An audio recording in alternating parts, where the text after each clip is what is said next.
Hello and welcome to On the Wrist. Today I get to review my first ever Panerai on this channel, and this is the Radiomir Quaranta, the Watches and Wonder 2023 release by Panerai. This is a really interesting step for Panerai where it's a 40mm square case. This model doesn't lack on Panerai style, but there is something interesting about Panerai doing a slightly more compact watch. This video is a full, detailed technical review as well as a design review. So without further ado, let's get right into it. Before we dive into the watch, I do want to talk about Panerai as a brand shortly. So founded in 1860, Giovanni Panerai opened his first watch store at Ponte alle Grazie in Florence. One of the first notable moments in history for the brand is in 1916 of their patenting of a material called Radiomir. This was an incredibly luminescent material to be used on watches to make them incredibly visible in low light situations. Panerai has a very strong history with the Italian military, and in 1935 the first Radiomir prototype was developed for the Italian Navy. For approximately the next 40 to 50 years, Panerai had a very strong linking with the Italian Navy, and then their modern brand started to form, I would say, around the early 90s, when Sylvester Stallone picked up a Panerai and got a special version made for him for his movie Daylight in 1996. Since then, a lot of big stars like Arnold Schwarzenegger have also worn Panerais, and they've stayed a very relevant brand for a long time. In the more recent years, there have been some controversies about movements, design, and price. Panerai has been a staple brand in luxury watches since the mid-1900s. I'll put a link in the description to some other descriptions of Panerai's history and the brand, but let's now shift to the design details about this watch in particular. Alright, let's start off with the design details of this particular model. So this is part of the Radiomir line, which this case shape is rectangular, which is what Panerai is best known for.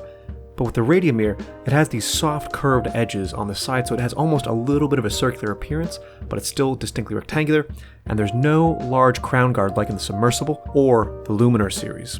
If we look inwards towards the dial, it has this beautiful, almost cream colored dial, but what I really like is what they've done is the seconds wheel is a slightly different texture than the rest of the dial, makes some nice contrast, makes it stand out, and I absolutely love, and one feature that's very distinct for Panerai is their seconds hand. I love their small second subdials, and the fact that they use this beautiful handset really helps Panerai stand out as when you look at something you know immediately if it really is a Panerai. On the dial, there's multiple layers where the indices are actually a second layer of material underneath the dial, so when you look at it you can see that depth and you can look down into it, and then the lume pops up so nicely, which I'll show later.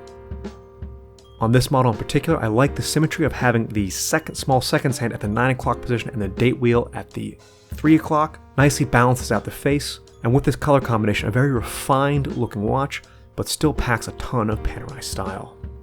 If we take a look at the back, this is just a solid case back, not much to see here, but the beautiful leather strap with Panerai official logo, very comfortable, and I really like this color brown with this face. Now let's take a look at the technical specs.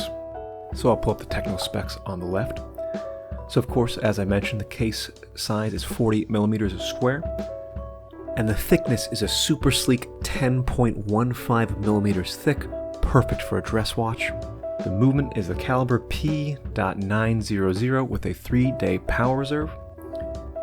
The water resistance is 30 meters, and the lug width for the straps is 24 millimeters. There is lume on the hands, indices, and as you can see there, really great visibility. Love how much lume there is on this watch and how brightly it shines through. Let's get a couple shots on the wrist. So here we have it on my 7.5-inch wrist. Again, this 40mm case for me feels small for Panerai. I'm expecting it to be larger, but in comparison to, I guess, more regular watch style, this does meet the proportions I'd expect.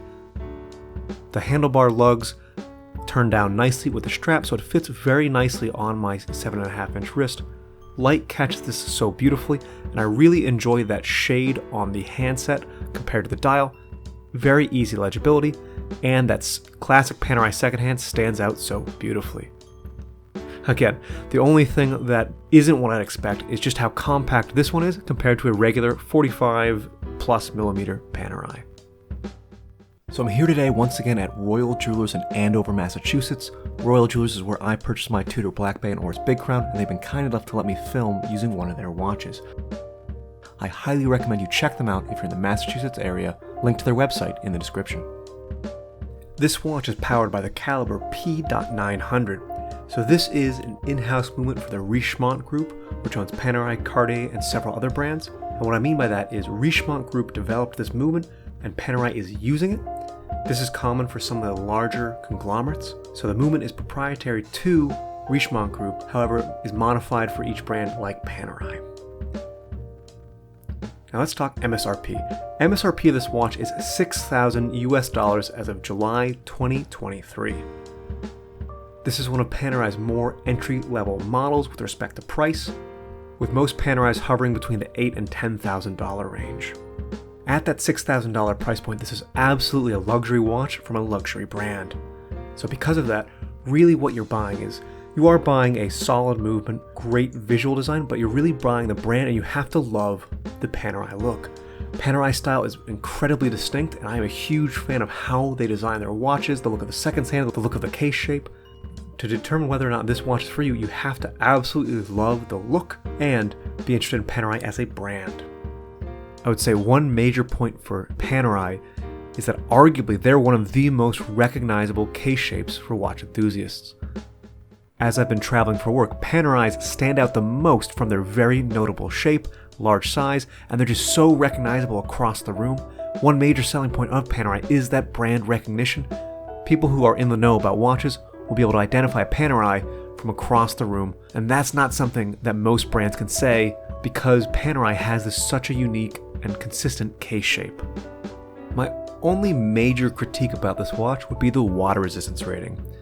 At only 30 meters, for a brand that started off with its heritage with the Italian Navy, I would have thought that at a minimum, all their watches would have 100 meters of water resistance. Not a big deal, don't intend to take this diving with me, but still, it just feels like a strange thing to have the water resistance be so low on a watch from a brand with this heritage. Closing thoughts. I'm a huge fan of Panerai, the look. I really like the design execution on this watch. I almost wish it was 42 millimeters because when I put it on, it feels small for a Panerai, but with respect to my other watches, it fits perfectly in the size range I'd be looking for. I'm excited that Panerai is doing these more modern sizes on their watches, and it's a great way to get new people into the brand. But let me know down in the comments below, what do you think of Panerai? Do you like this size on a Panerai? What do you think about this watch? Let me know down in the comments. I'd love to hear what you have to say. That's all for me today. This has been On The Wrist. Thank you for watching.